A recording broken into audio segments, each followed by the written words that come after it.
a nossa secretária Joelice, né? Que nos representa tão bem, e ao nosso gerente regional, que nós ganhamos, prefeito, um presente, né? Nós ganhamos um presente, e eu digo que esse presente é embrulhado a cada dia, porque a gente descobre em Márcio, né, um pouquinho mais sempre, todos os dias. Não é só um gerente não, mas é um amigo que está ali sempre com a gente, para estar oportunizando, né, momentos de alegria, de tristeza também, porque ele vive com a gente, mas é uma pessoa que está aqui junto com a gente. Obrigado, viu, Márcio, por existir em nossa vida.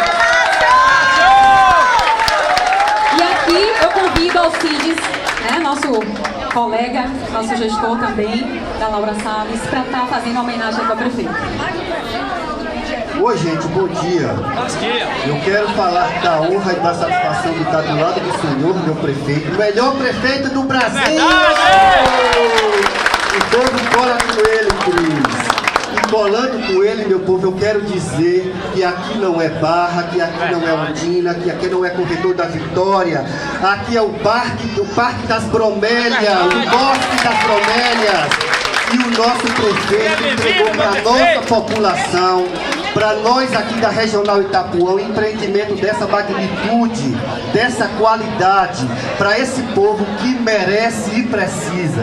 Então, meu prefeito, em nome de todos os gestores da nossa regional, em nome do nosso capitaneador, Márcio, olha ele aí, palmas para ele, meu povo, Márcio Sampaio. A gente quer agradecer, prefeita Ciane Neto, a esse trabalho que o senhor tem desenvolvido em toda a cidade de Salvador, quando se trata da questão de educação, mas especificamente falando do trabalho que o senhor realiza na nossa regional Itapuã. Então, muito obrigado, e para a gente deixar isso registrado para sempre, todos os gestores da nossa regional, fizemos aqui esta placa de homenagem ao senhor, que eu quero que o senhor guarde com todo carinho lá no seu gabinete, e lembre desses gestores que estavam em peso, apoiando o senhor nessa campanha vitoriosa, viu?